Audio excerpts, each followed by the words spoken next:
পশ্চিমবঙ্গের যে মেগালোম্যানিয়াক মুখ্যমন্ত্রী, তিনি নিজেকে larger than any one of this country ধরে নিচ্ছেন। সারা ভারতবর্ষে একটা ইউনিফর্ম ব্যাপার তারা করতেই চাইবে, অন্য কোথাও কিন্তু এই বাধাটা হয়নি।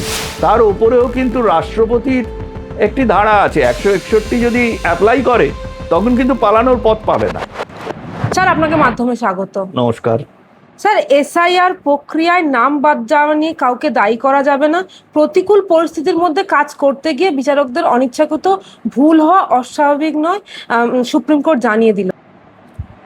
দেখো, এই বিষয়টা নিয়ে কি বলবো, প্রথমে বলি রাজ্য যেভাবে আবেদন করছে এবং ব্যতিক্রমী আবেদন, আর তার উদ্দেশ্যটা সুপ্রিম কোর্ট কেন, ভারতবর্ষের কোনো মানুষেরই বুঝতে অসুবিধা হওয়ার কারণ নেই।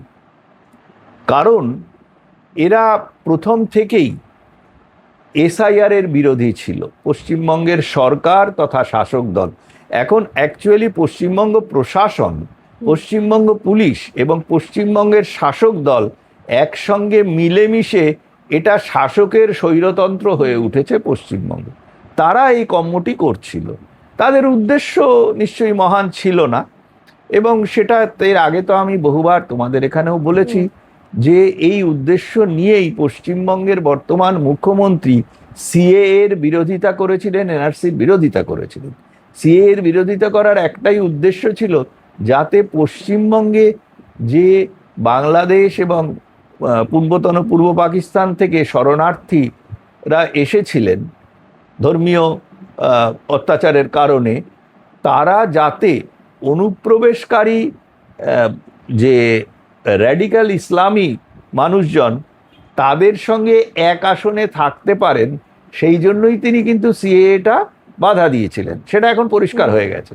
আর এসআইআরটা তো শুধু পশ্চিমবঙ্গের ক্ষেত্রে ব্যতিক্রমী নয়, এবং এসআইআরে 90 লক্ষ কিছু বেশি মানুষের নাম বাতিল হয়েছে, সেটাও কিন্তু অস্বাভাবিক কিছু নয়। তুমি যদি পার্সেন্টেজ হিসেব করে দেখো যে পশ্চিমবঙ্গের পাশাপাশি যেসব নির্বাচনমুখী রাজ্য, যেমন তামিলনাড়ু, যেমন অসম, যেমন কেরল, এইসব জায়গায় যে পার্সেন্টেজ অফ ভোটার্স নাম বাতিল হয়েছে সে বিভিন্ন রকম নির্বাচনের এর কারণে, সবগুলোতেই কিন্তু এই যে পার্সেন্টেজের দিক থেকে পশ্চিমবঙ্গ কিন্তু সবচেয়ে এগিয়ে নয়, অন্য একাধিক রাজ্য এগিয়ে আছে।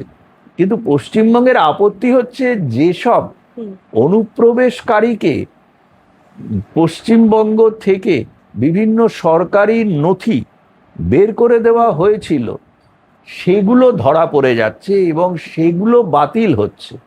এছাড়া আরেকটা বড় অংশ হচ্ছে যে যেহেতু 2002 সালকে ভিত্তি ধরা হয়েছে, সেহেতু 2002 থেকে এটাকে, মানে 2002-এ শেষ এসআইআর হয়েছিল, সেইখান থেকে অটোমেটিক্যালি ধরা হবে। এখন 2002-কে কেন ধরা হলো, 1902-কে কেন ধরা হবে না, এইসব আজগুবি প্রশ্নের তো কোনো জবাব হয় না, এবং সুপ্রিম কোর্ট সেটা বুঝেও ফেলেছে।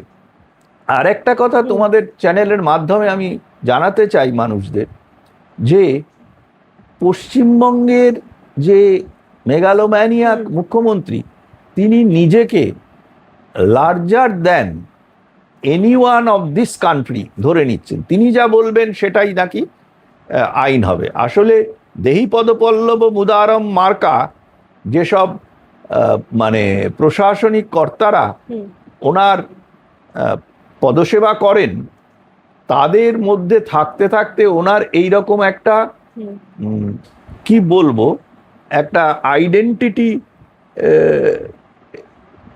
মানে একটা আইডেন্টিটি সম্পর্কে একটা ভুল ধারণা হয়েছে। এই কোনো একটা রাজ্যে কিভাবে নির্বাচন হবে, কোন ভোটার তালিকায় নির্বাচন হবে, সেটা ঠিক করার অ্যাবসলিউট দায়িত্ব হচ্ছে নির্বাচন কমিশনের। সেটা একটা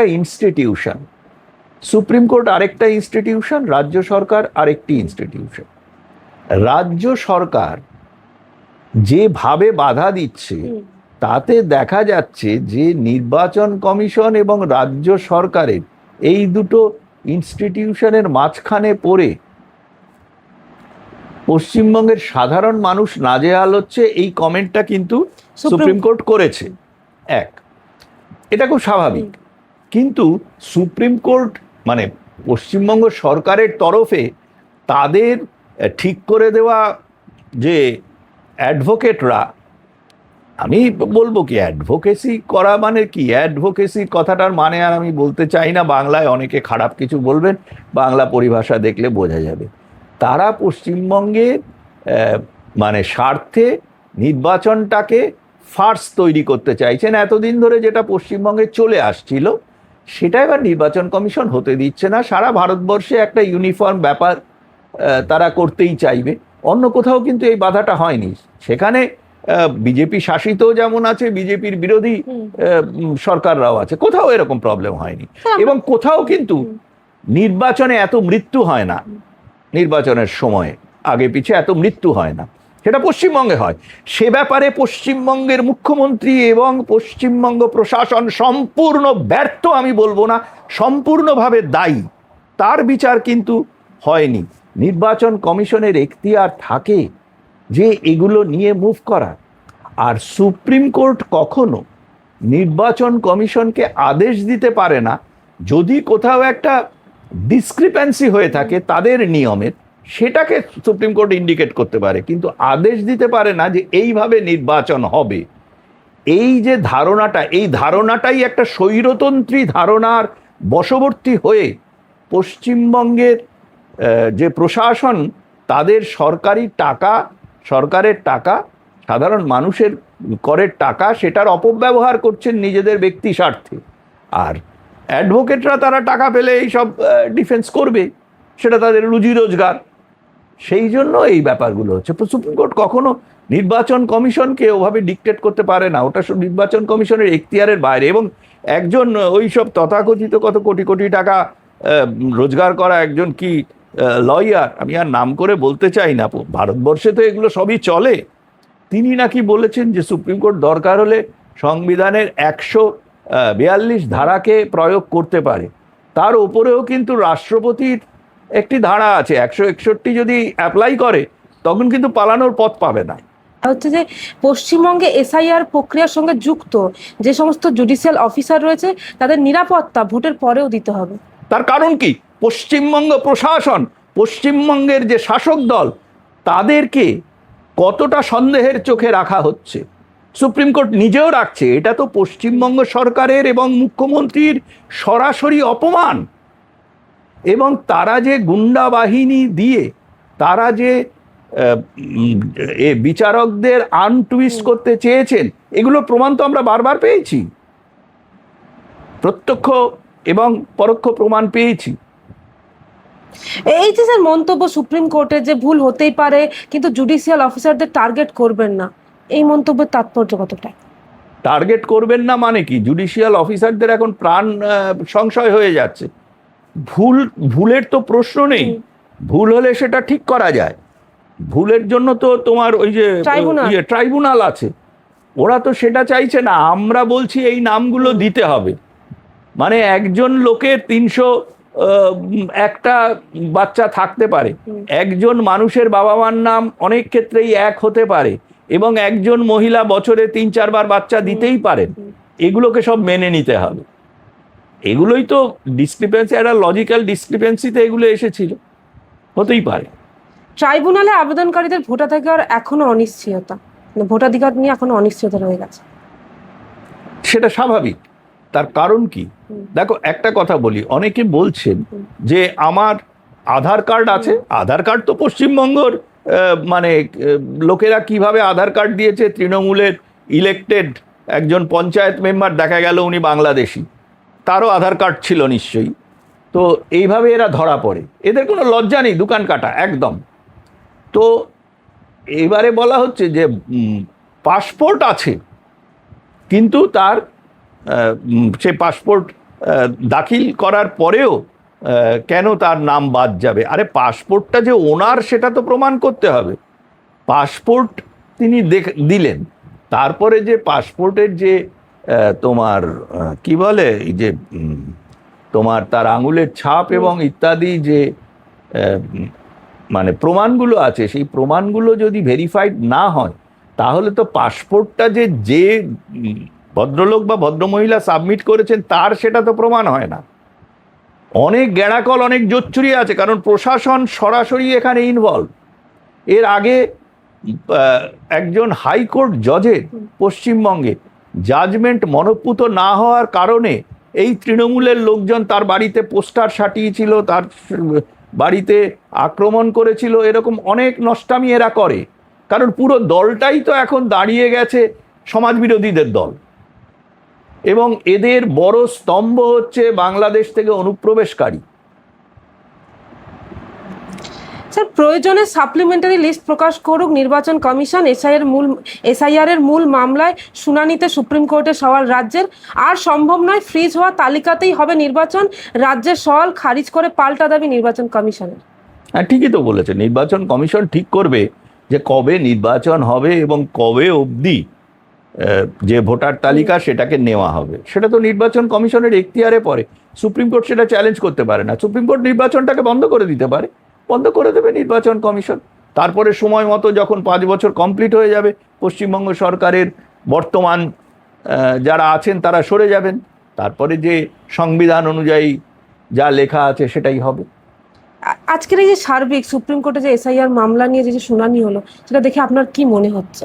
আমার যেটা মনে হচ্ছে যে সুপ্রিম কোর্ট তাদের এখতিয়ারের বাইরে যায়নি, এবং সুপ্রিম কোর্ট পশ্চিমবঙ্গে সরকারের প্রশাসনের সঙ্গে তৃণমূলের যে মানে বাহুবল দেখানো, যেসব বিভিন্ন পদ্ধতি অ্যাপ্লাই করা, সে সম্পর্কে সম্পূর্ণ ওয়াকিবহাল। এবং কখনো একটা মানে কনস্টিটিউশনালি ইন্ডিপেন্ডেন্ট বডি যেমন নির্বাচন কমিশন, আরেকটি independent constitutionally body supreme court, এরা দুজন কখনোই পরস্পরের সঙ্গে যুদ্ধে নামতে পারে না, এবং প্রত্যেকের এলাকা কিন্তু ভাগ করা আছে। নির্বাচন কিভাবে করতে হবে, কোন লিস্টে করতে হবে, সেটা তৃণমূলের থেকে পারমিশন নিয়ে সুপ্রিম কোর্টও বলবে না নির্বাচন কমিশনকে করতে, আর নির্বাচন কমিশনও সেটা করবে না। এইখানেই আপত্তি। তৃণমূলের যে দাবিটা সেটা তো অযৌক্তিক।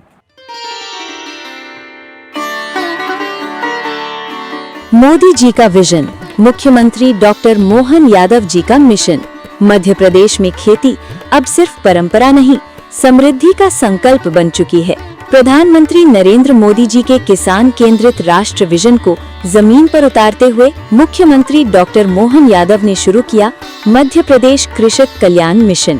लक्ष्य साफ है, किसान मजबूत, खेती आधुनिक और प्रदेश आत्मनिर्भर।